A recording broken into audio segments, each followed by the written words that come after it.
श्री कृष्णा, राधे राधे, श्री हरिदास। स्वागत है आप सभी का। भाद्रपद के कृष्ण पक्ष में जो एकादशी आती है उसे हम अजा एकादशी के नाम से जानते हैं और इसका दूसरा नाम अन्नदा एकादशी भी है। तो आइए रसपान करते हैं अजा एकादशी की व्रत कथा का। कुंती पुत्र अर्जुन ने कहा, हे जनार्दन, अब आप कृपा करके मुझे भाद्र मास के कृष्ण पक्ष की एकादशी के बारे में बताएं। उस एकादशी का क्या नाम है और इसका व्रत करने की क्या विधि है और व्रत को करने से क्या फल मिलता है। तब श्री कृष्ण बोले, हे पार्थ, भाद्र मास के कृष्ण पक्ष की एकादशी को अजा एकादशी कहते हैं। इसके व्रत करने से समस्त पाप नष्ट हो जाते हैं। जो मनुष्य इस दिन भक्तिपूर्वक भगवान की पूजा करते हैं तथा व्रत करते हैं, उनके संपूर्ण पापों का नाश होता है। इस लोक और परलोक में सहायता करने वाली इस एकादशी व्रत के समान विश्व में दूसरा और कोई भी व्रत नहीं है। अब मैं तुम्हें इसकी कथा कहता हूँ। प्राचीन काल की बात है। सर्वश्रेष्ठ दानी और सत्यवादी राजा हरिश्चंद्र था, जिनकी सत्यवादिता से हम सभी परिचित हैं। राजा हरिश्चंद्र की पत्नी का नाम चंद्रमती और पुत्र का लोहिताश था। राजा हरिश्चंद्र इतने सत्यवादी और धर्मात्मा थे कि उनके यश से देवताओं के राजा इंद्र को भी ईर्ष्या होने लगी। तब देवराज इंद्र ने महर्षि विश्वामित्र को राजा हरिश्चंद्र की परीक्षा लेने के लिए उकसाया और इंद्रदेव के कहने से महर्षि विश्वामित्र जी ने राजा हरिश्चंद्र को योग बल से एक ऐसा स्वप्न दिखाया, अर्थात सपना दिखाया, कि राजा के स्वप्न में राजा ने ऋषि को अपना संपूर्ण राज्य दान कर दिया और दूसरे दिन महर्षि विश्वामित्र अयोध्या आए और राजा हरिश्चंद्र से अपना राज्य मांगने लगे। महर्षि विश्वामित्र ने राजा हरिश्चंद्र से कहा कि कल रात्रि को स्वप्न में आपने मुझे अपना सारा राज्य दान किया था। स्वप्न में किए गए दान को भी राजा हरिश्चंद्र ने स्वीकार किया। अब यह तो आश्चर्य की ही बात है कि भला स्वप्न की कोई बात कैसे सत्य मानकर अपना सारा राज्य छोड़ सकता है। किंतु राजा हरिश्चंद्र तो थे ही बड़े महान और रघुकुल के वंशज, जहाँ की रीति भी यही थी कि रघुकुल रीत सदा चली आई, प्राण जाए पर वचन न जाए। इसलिए राजा हरिश्चंद्र ने अपना सारा राज्य महर्षि विश्वामित्र को सौंप दिया। राजा हरिश्चंद्र पूरी पृथ्वी के चक्रवर्ती सम्राट थे। अब तो उन्होंने राज्य दान कर दिया था। अब दान की हुई भूमि पर रहना उन्हें कुछ ठीक नहीं लगा। इसलिए वे अपनी पत्नी व पुत्र को लेकर काशी आ गए, क्योंकि पुराणों के अनुसार काशी भगवान शिव के त्रिशूल पर बसी है, अतः वह पृथ्वी पर होने पर भी पृथ्वी से अलग मानी जाती है। अब जब अयोध्या से राजा हरिश्चंद्र जाने लगे, तब विश्वामित्र जी ने उन्हें कहा कि हे राजन, जप, तप और दान ये सभी बिना दक्षिणा के सफल नहीं होते हैं।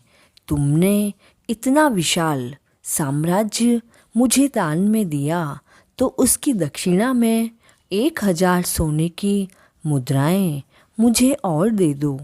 अब चूंकि राजा हरिश्चंद्र के पास देने के लिए कुछ नहीं था, पूरा राज्य दान करने के साथ राज्य का सारा धन भी वे दान कर चुके थे। राजा हरिश्चंद्र ने दक्षिणा देने के लिए 1 महीने का समय मांगा और वे काशी आ गए।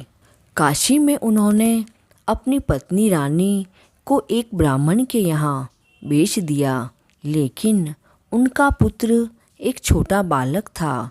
प्रार्थना करने पर ब्राह्मण ने उसे उसकी माता के साथ रहने के लिए अनुमति दे दी।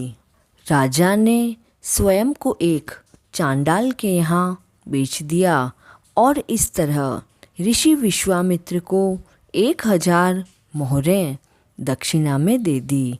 महारानी ब्राह्मण के घर में दासी का काम करने लगी और चांडाल का सेवक होकर राजा हरिश्चंद्र शमशान घाट की चौकीदारी करने लगे। शमशान में जो मृत व्यक्ति लाए जाते, उन्हें लेकर उन्हें जलाने का कार्य उन्हें चांडाल ने सौंप दिया था। एक दिन की बात है, शमशान घाट में महर्षि गौतम ऋषि आए। राजा हरिश्चंद्र ने ऋषि को प्रणाम किया और उन्हें अपनी दशा के बारे में बताया। तब ऋषि गौतम ने कहा कि किसी पूर्व जन्म के पाप के कारण राजन आपकी यह दशा हुई है। यदि आप भाद्रपद के कृष्ण पक्ष की अजा एकादशी का व्रत करो व एकादशी की कथा भी सुनो तो इससे आपकी इस दशा से आपका उद्धार हो जाएगा। राजा ने ऋषि की बात मानी और अजा एकादशी का व्रत करने लगे। एक दिन राजकुमार ब्राह्मण की पूजा के लिए फूल तोड़ रहा था। तभी उसे अचानक एक सांप ने काट लिया। अब सांप का जहर उसके अंदर फैल गया और वह मरकर भूमि पर गिर पड़ा। ऐसे समय में रानी को कोई दिलासा देने वाला भी नहीं था और ना ही उनके पुत्र को शमशान तक पहुंचाने वाला कोई था। अब बेचारी रानी रोती हुई अपने पुत्र की मृतदेह को हाथों में उठाकर अकेली ही रात्रि में शमशान पहुंची। वह पुत्र की देह को जलाने ही जा रही थी कि राजा हरिश्चंद्र वहां आ गए। अब रानी के पास तो अपने पुत्र की मृतदेह को ढकने का कफन भी नहीं था। रानी ने राजा की आवाज़ से पहचान लिया और करुणा भरी आवाज़ में कहने लगी, महाराज, यह तो आपका ही पुत्र है जो मरा हुआ है। अब मेरे पास तो कर देने के लिए कुछ भी नहीं है। ऐसा सुनकर राजा हरिश्चंद्र को बहुत दुख हुआ, किंतु वे तो अपने धर्म पर स्थिर बने रहे। उन्होंने कहा, रानी, मैं यहाँ चांडाल का सेवक हूँ। मेरे स्वामी ने मुझे यह कह रखा है कि बिना कर दिए कोई यहाँ पर मुर्दा नहीं जला पाए, और यह तो तुम जानती हो कि मैं अपने धर्म को त्याग नहीं सकता। तुम मुझे कुछ देकर ही अपने पुत्र की देह को जलाओ। यह सुनकर रानी बहुत तेजी से विलाप करने लगी और बोली कि मेरे पास तो यह एक साड़ी है जिसे मैंने पहन रखा है, आप इसी में से आधी साड़ी ले लें। इतना कहकर जैसे ही रानी ने अपनी साड़ी फाड़ने लगी, वैसे ही शंख चक्र गदा पद्मधारी भगवान विष्णु, इंद्र और धर्मराज आदि सभी देवता महर्षि विश्वामित्र के साथ प्रकट हो गए। महर्षि विश्वामित्र ने बताया कि राजकुमार मरा नहीं है, यह सब तो ऋषि ने योग माया से सभी को दिखाया था। राजा हरिश्चंद्र को खरीदने वाला चांडाल के रूप में साक्षात धर्मराज भगवान थे, साथ ही साक्षात नारायण का स्वरूप है। उन्होंने कहा, अजा एकादशी के व्रत के प्रभाव से तुम्हारे सभी पाप नष्ट हो गए। सत्य के प्रभाव से राजा हरिश्चंद्र महारानी के साथ भगवान विष्णु के धाम चले गए और महर्षि विश्वामित्र ने राजकुमार को अयोध्या का राजा बना दिया। हे राजन, यह सब अजा एकादशी के व्रत का प्रभाव था। जो मनुष्य इस व्रत को विधि विधान पूर्वक करते हैं तथा रात्रि जागरण करते हैं, उनके समस्त पाप नष्ट हो जाते हैं और अंत में वे स्वर्ग को जाते हैं। इस एकादशी की कथा के श्रवण मात्र से ही अश्वमेघ यज्ञ का फल मिलता है। देखिए, प्राणी को ईश्वर के प्रति पूरी निष्ठा रखनी चाहिए।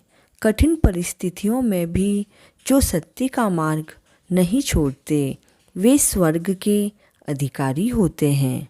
सत्य की परीक्षा कठिन परिस्थितियों में ही होती है। अतः ईश्वर पर पूर्ण विश्वास रखते हुए सत्य का पालन करना चाहिए। सभी पापों को नष्ट करने वाली अजा एकादशी की कथा को अधिक से अधिक शेयर करें और चैनल पर नए हैं तो please like, share and subscribe this channel. जय श्री कृष्णा।